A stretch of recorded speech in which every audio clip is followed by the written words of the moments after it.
দিলের মধ্যে জং পড়ে যায়, তাইলে দুইটা আমল আছে যে আমল করলে সওয়াবও হবে, ফায়দাও আছে আর অনেক।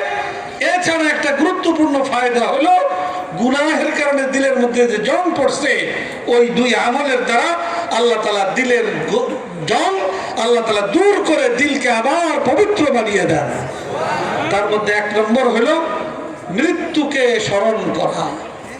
আমাদের সবাইকে মরতে হবে, এই কথাটা আমি যখন স্মরণ করব, একদিকে আমার আমলকে সুন্দর করা, শুধরানো, এই দিকে আমার মনোযোগ বাড়বে, আরেক দিকে এই স্মরণের দ্বারা আল্লাহ পাক আমার দিলের গুনার জংও দূর করে দিবেন। দ্বিতীয় আরেকটা হলো তিলাওয়াতুল কোরআন। কোরআন শরীফ যদি তেলাওয়াত করা হয়, একদিকে প্রতি হরফে আল্লাহ তাআলা 10 নেকি দান করবেন, আরেক দিকে কোরআনের তেলাওয়াতের মাধ্যমে গুনাহের দ্বারা দিলের মধ্যে যে জং পড়ছে, সেই জং আল্লাহ তাআলা দূর করে দিবেন। অতএব আমাদের এই সমাজটাকে যদি পাপ মুক্ত পবিত্র সমাজ বানাতে হয়, একদিকে কোরআন এই সমাজে ব্যাপকভাবে সর্বত্র এটাকে ছড়িয়ে দেওয়া, সর্বত্র কোরআনের বিধানকে জারি করা, বাস্তবায়ন করা, আরেকদিকে কোরআনের তেলাওয়াত গোটা মুসলিম জাতির মধ্যে ব্যাপক থেকে ব্যাপকতর করার উদ্যোগ গ্রহণ করা, এটা আমাদের জন্য জরুরি। তেলাওয়াত করতে হলে, কোরআন পড়তে হলে আগে তো পারতে হবে নাকি? যে কোরআন পড়তে পারে না, পারেই না, সে কি পড়তে পারবে?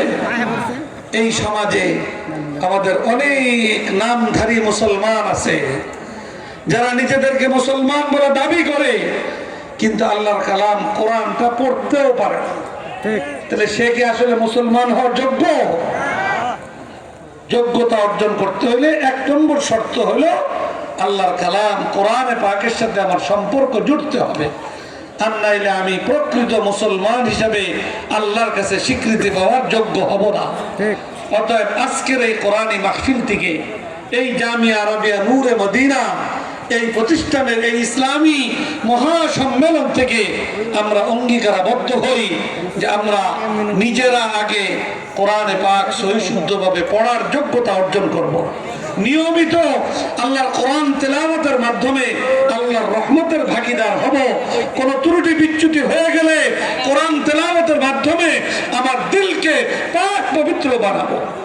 আর পাশাপাশি কোরআন শুধু পড়ার জন্য নয়, কোরআনের বিধান জীবনের সর্বত্র বাস্তবায়নের মাধ্যমে প্রকৃত আল্লাহর বান্দা হিসাবে নিজেকে চালানো, পরিবার, সমাজ, রাষ্ট্রকে পরিচালনা করা, এই জন্য আল্লাহ পাক কোরআন দিয়েছেন। অতএব এই সবটার জন্য আমরা প্রস্তুত হই।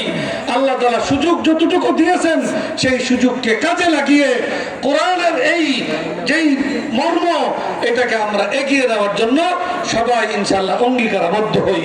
কি বলেন ইনশাআল্লাহ? সকলে রাজি আছি তো ইনশাআল্লাহ? আল্লাহ পাক আমাদের সকলকে তৌফিক দান করুন। আমরা এই কোরআনী প্রতিষ্ঠানের ফসল, যাদের মাথায় আজকে আমরা এখানে পাগড়ি পরালাম, আমাদের সকলের কর্তব্য তাদের জন্য দোয়া করা, যে আল্লাহ পাক তাদের সিনার মধ্যে কোরআন, কোরআনের ইলম, কোরআনের নূর আল্লাহ তাআলা যে দান করেছেন, এটা যেন তারা আজীবন এটাকে হেফাজত করতে পারে, এবং এই কোরআনের ইলম এবং কোরআনের নূরের যে হক তাদের উপরে বর্তায়, সেই হক যেন তারা আদায় করতে পারে। কোরআনের পথ থেকে কোরআন হাসিল করার পর যদি কেউ যেন বিচ্যুত না হয়, ওয়ারিসে নবী হিসাবে তাদের উপরে যে জিম্মাদারি, আল্লাহ পাক প্রত্যেককেই সেই জিম্মাদারি যথাযথভাবে পালন করবার তাদেরকে আল্লাহ তাআলা তৌফিক দান করুন।